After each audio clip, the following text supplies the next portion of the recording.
Welcome to the Overland Sea podcast. Today we are talking about the second leg, which is at home in the Carabao Cup or the League Cup semi-final against Middlesbrough.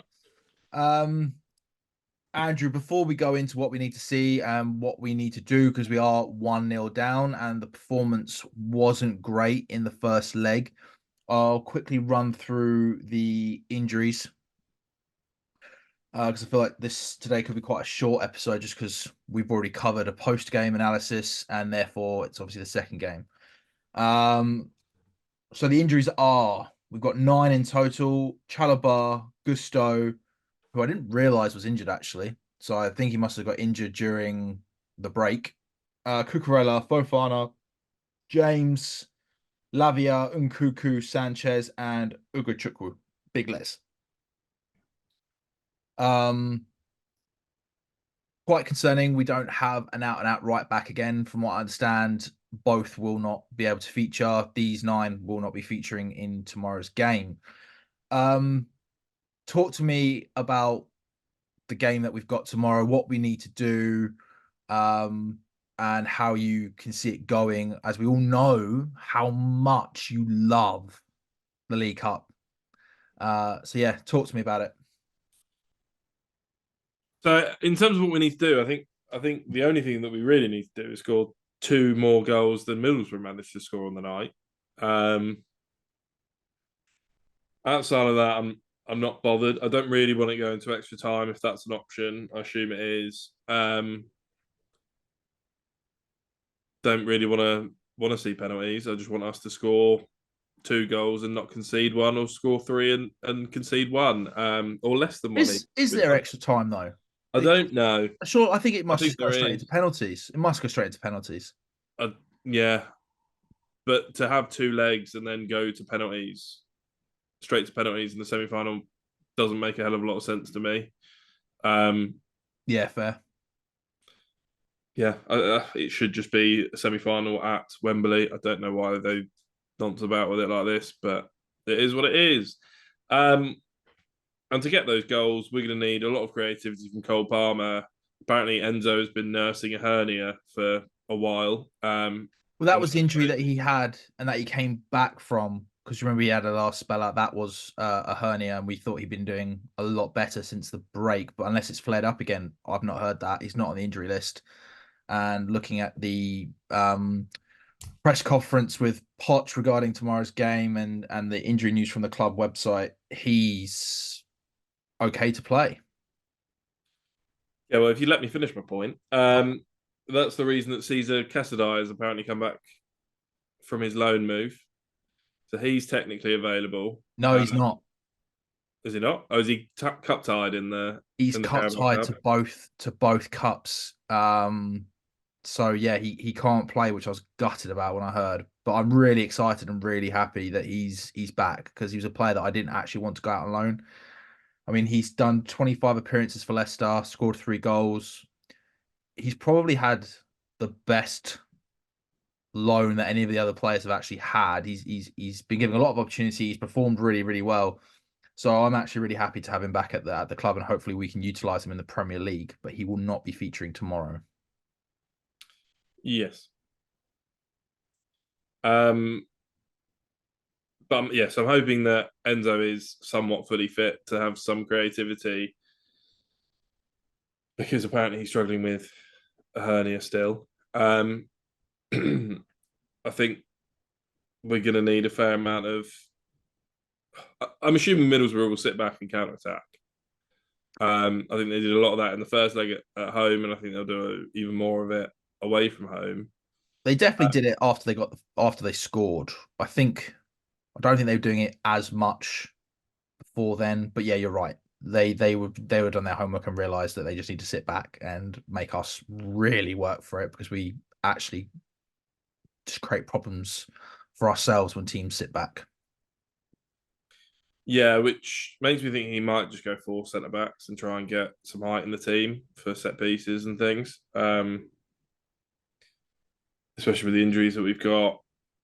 But we're going to need people beating players. We're going to need a striker that wants to make runs and wants to make space and get on the ball and make it difficult for the centre backs.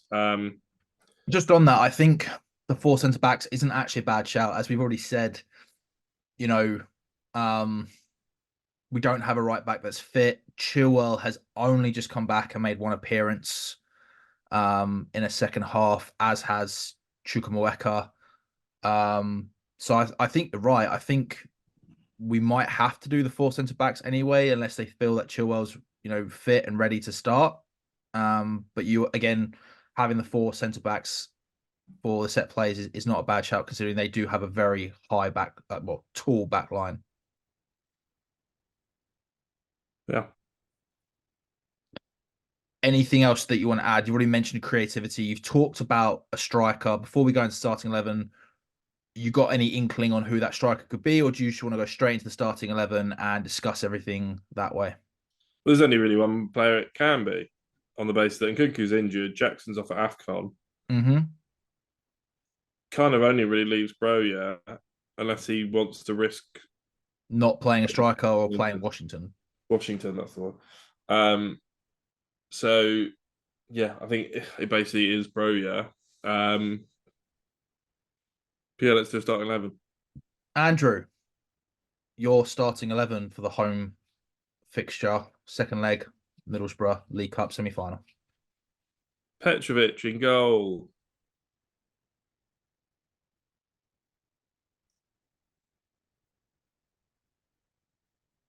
Yep. Badashir at right back. Badashil at right back. Probably. Oh, not Badashir. Zazie. Yeah. Okay, cool. I genuinely thought, wow, you're coming out the Yeah, curveball here. sorry. Long, Four long centre week. backs. Badashil's the one at right back. Raw. Long week. He may well start Alfie Gilchrist there, and I wouldn't be against it, but I thought this, but I was like, is it? I just feel like it might be too big of a game for him to start. yeah, I'm gonna go as we've had a full break from the last week as well. Yeah. Although we've got a few games coming up this week. Thiago Silva and Badashir at centre back positions, and then Levi out on the left.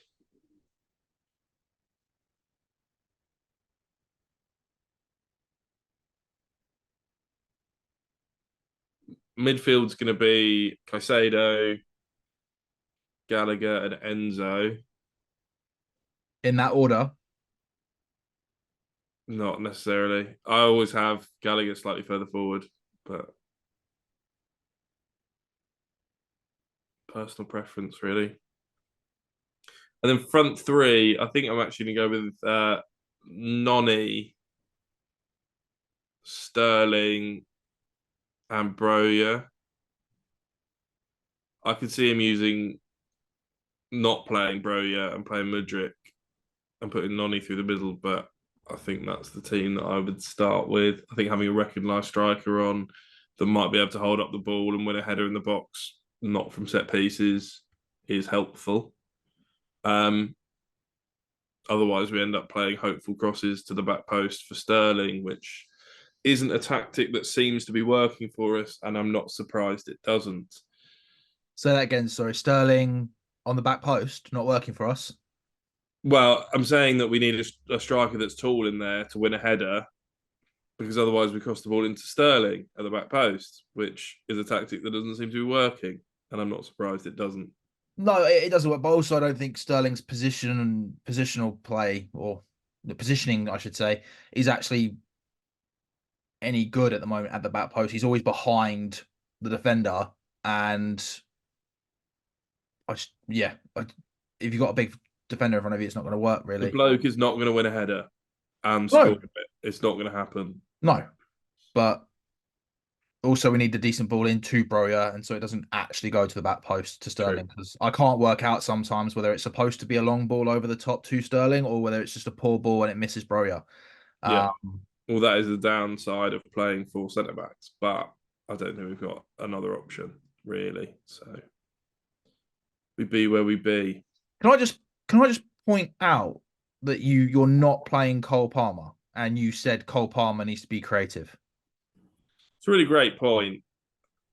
It just hit me, and I was like, I swear you Yeah, said Cole Palmer needs to mentally, be creative, and yet you've not actually put him in your team. Do you know what? Drop Enzo because he's got a hernia problem. Gallagher and Cole Palmer will play in the hole. Fair. I didn't know whether you were then going I to come out with My like a. brain has completely cocked that up.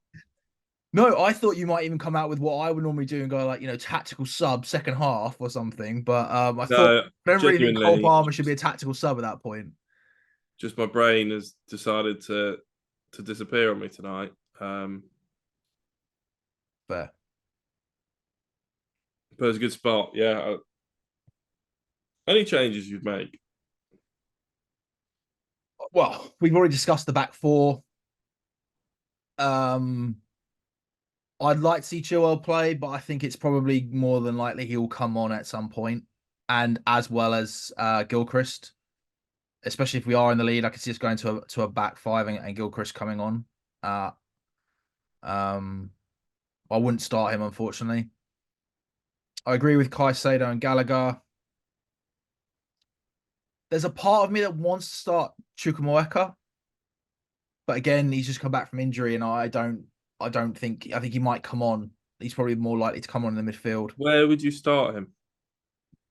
And I'd over I'd who? I'd put Palmer onto the right, and I would put Chukwuemeka in the centre attacking midfield position. But I've maybe do a flat three if he was playing. Right. But he's got legs on him. He's got he's got a nice pass on him. He's good on the counter attack. So actually, he can afford to drop deep as well and then push forward, which we have seen him do in the preseason and in the early games before he got injured. Um, and then the wingers, you know what? I think the wingers are just off. They're all just 50-50 at the moment. It could honestly go either way. But who Uh, would you play? Sterling's definitely in there for me. Um, and then you know what? I'd like to see Mudryk get the start, but and from what I've seen with footage and sort of training ground pictures, they've used Mudryk a lot, so I don't know whether they know that he's going to start or not. But I don't really have a problem. I don't really have a problem with Madueke. He's had some good performances even when he's come off. Sometimes he's slow getting into the game, but I think he's done well. He's got a good shot on him. I think actually out of everybody, I'm more worried about Broja than anything else. He needs to have a really big game, and I'm just thinking whether Poch decides to not play a striker again, and he'll do the front three he did before against Middlesbrough, because he didn't play Broja against Middlesbrough in the first leg, if I True. remember correctly. He didn't start. I think he came No, on he came on. like He came on, Enzo but he or didn't something. start. So it could be a Noni, Mudryk, and a Sterling front three. But I do think you're right. We do need a striker. I just think he needs to have a really big performance, especially as there's talks of him leaving by end of this month, with West Ham eyeing him up. So yeah, You want I him in the shop window and want him to go, or you do. I just want him in the shop window. yeah? Um, Why does that have a bearing on him needing to have a big game? well, I just think it's interesting either way. I think he either needs to start cementing his. I think he needs to either start cementing a place in the team, or arguably saying actually he could be the number one striker. Um, or actually, I think if a decent deal comes in, you get rid of him, because I'm not being funny.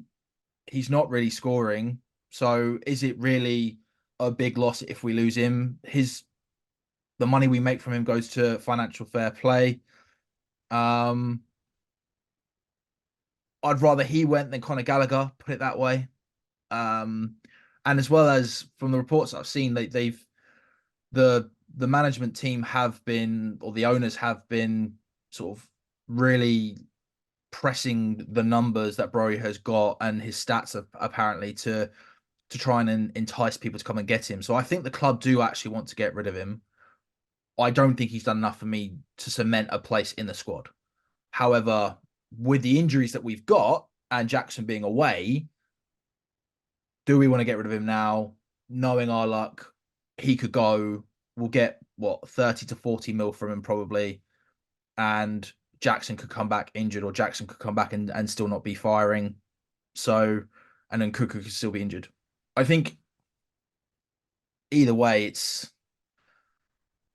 we're still in the same position that we're in now. If it means we get more funds and it helps the financial fair play, I think that's a risk I'd take.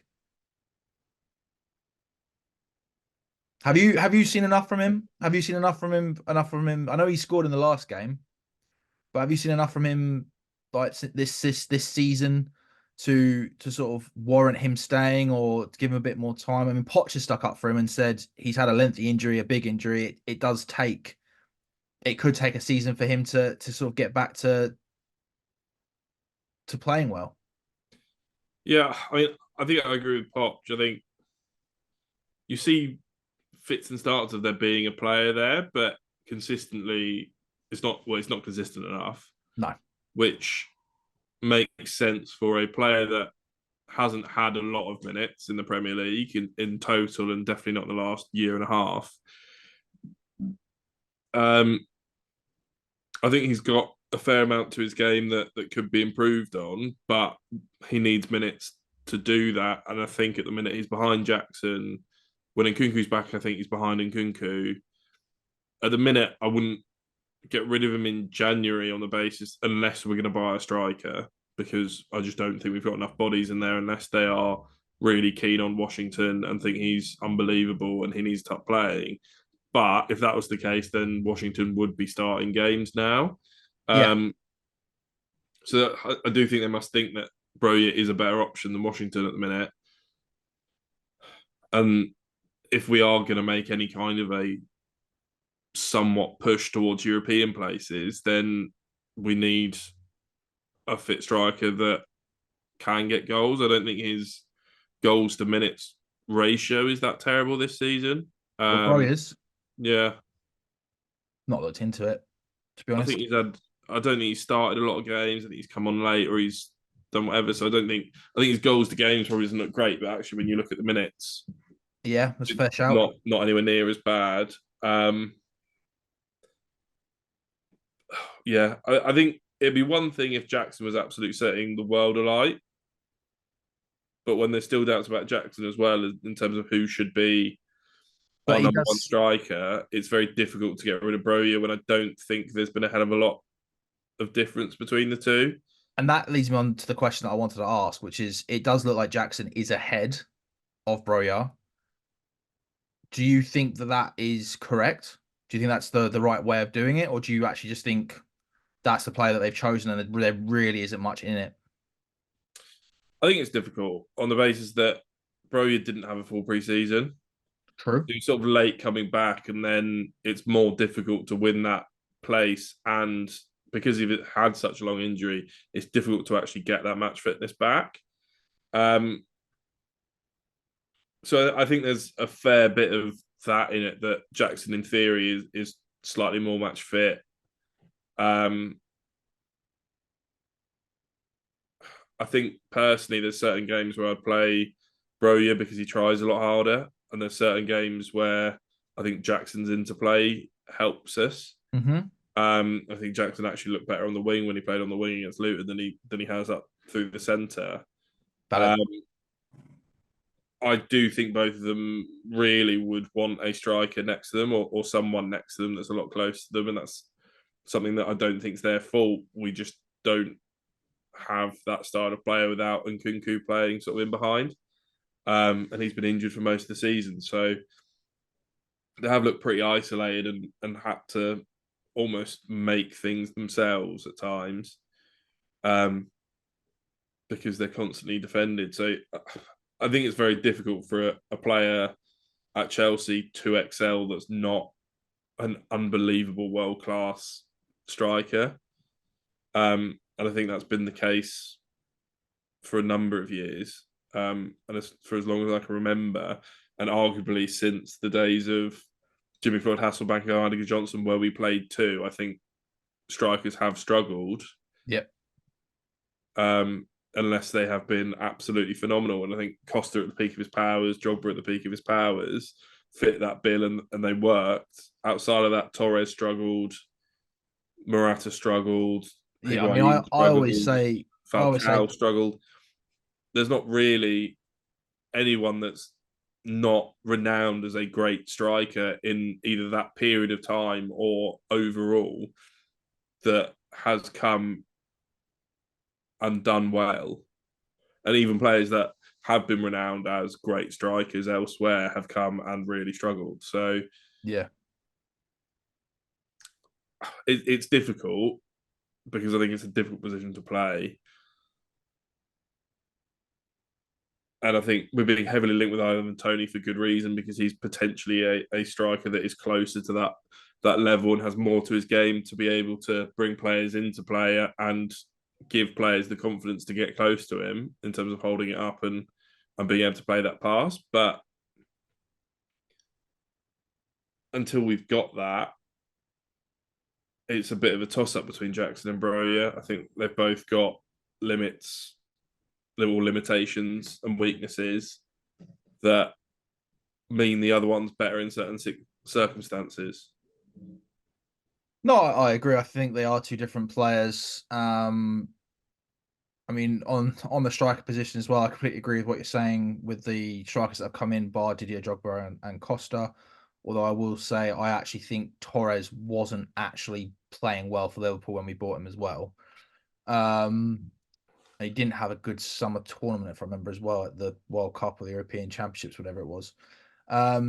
We did buy him after a pretty serious injury, so Yeah, yeah. And everyone says, "Oh, we ruined him." No, he didn't have the best summer, and he didn't have the best start to the season for Liverpool either. We just bought him at the wrong time.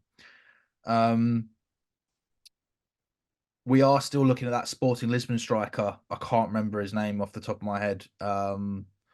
The Scandinavian dude. I think he's Scandinavian.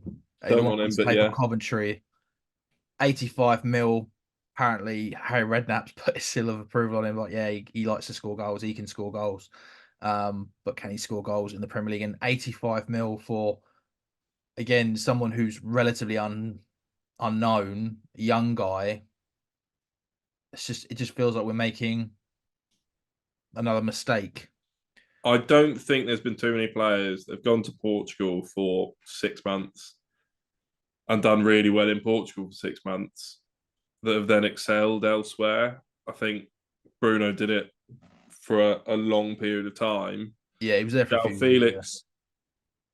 Yeah, Felix hasn't really reached the heights that he was meant to reach since he sort of left. Obviously, Enzo is yet to reach the heights that people thought he was going to yeah, reach at Chelsea. It might take him some time, but he might get there. Um, Maybe Di Maria wasn't there for very long before he went to Real Madrid and was relatively exceptional, but criminally underrated at Real Madrid. So got Ramirez, highly David regarded. Luiz, and Matic as well. They Yeah, come from Portugal teams. yeah. Who were both. I think Matic was actually quite good when he came in, but I think he had a few years there. It wasn't he'd come from South America 6 months ago, or No, this bloke who joined from Coventry in the summer for probably 10, 15 million and is now somehow worth 85 6 months on because he scored a few goals in the Portuguese league. I just don't think it correlates that well to scoring goals in the Prem. Fulham spent big on a Greek bloke I think was in Portugal before, came in, didn't fucking get any goals, and they got relegated. So it's not a league that you can put your hat on and go, yes, this player will do well because they've done well in this league. And I think the only league that you kind of can do that is a striker that is a 30 goal a season striker in the Liga will get you goals in the Premier League. yeah, Probably. Even that's not an exact science. The rest of them, it's very hit and miss. yeah. Just quickly on that, Karim Benzema has been linked with us for a 6-month loan. What are your thoughts? Yes, no, 50-50. He's not worse than other options because he can. His movement is better than our strikers. I Yeah, think a lot of his goals, though, are from fantastic balls in the box from yeah, Vinicius Junior, and there's a lot of area back there. I don't remember from one watching games because we played them a few times recently, or from highlights, seeing him come up with goals when there's 10 players sitting behind the ball. And maybe that's because that's not the Spanish way of football and therefore it doesn't really happen. I think he's a better finisher than anyone that we've got at the minute. He can pass well, he can create chances, he seems to press quite well, or Karius is just a complete moron. Could be either one. But he is someone that you think will score 5 goals that no one in our team would score Yeah. because he is just a significantly better finisher. Age is always a factor. 36 now. I think he's someone that also needs to understand the team and needs players to understand him. So I don't think we're going to get the performance, the Benzema out of him that he has been in the last few years, or at least was in the last few years at La Liga, where he was settled with the team for a long time. And at best, we're going to get a Higuain level of performance. We'll get a few goals, but nothing spectacular, I think, because it just takes some time to understand. Yeah, I'd agree with that.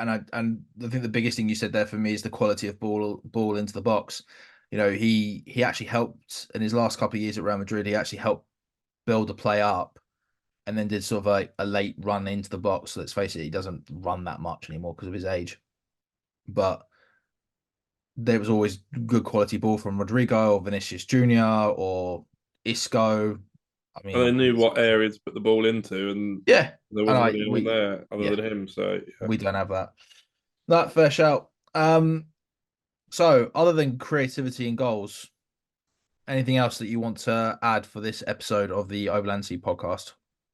We cannot afford a silly mistake at the back. And that's all I'm saying on it. We can't afford one. No. All I'm going to say on it. Not going to name any names, not going to blame anyone before it happens, but we've done it too often this season. We can't do anymore. We have indeed. Score prediction? I'm going to go 3-1 to Chelsea. And I'm going to go Cole Palmer, Noni, Caicedo. Why not?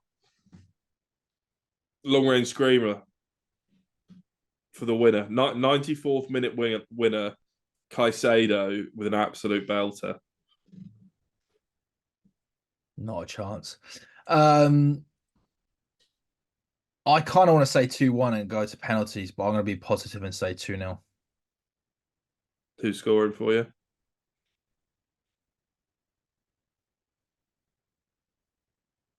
going to go with Sterling, and then I want to go with Gallagher on the second one. Late goal. Commentator goes ballistic. He seals the win and the final position. Well, the place in the final for Chelsea. 3-1 and 2-0 predictions. Stay tuned for the post-game analysis of the second leg Carabao Cup, League Cup semi-final to Middlesbrough. As always, thank you for watching. Like, share, subscribe, follow, notification button, comment.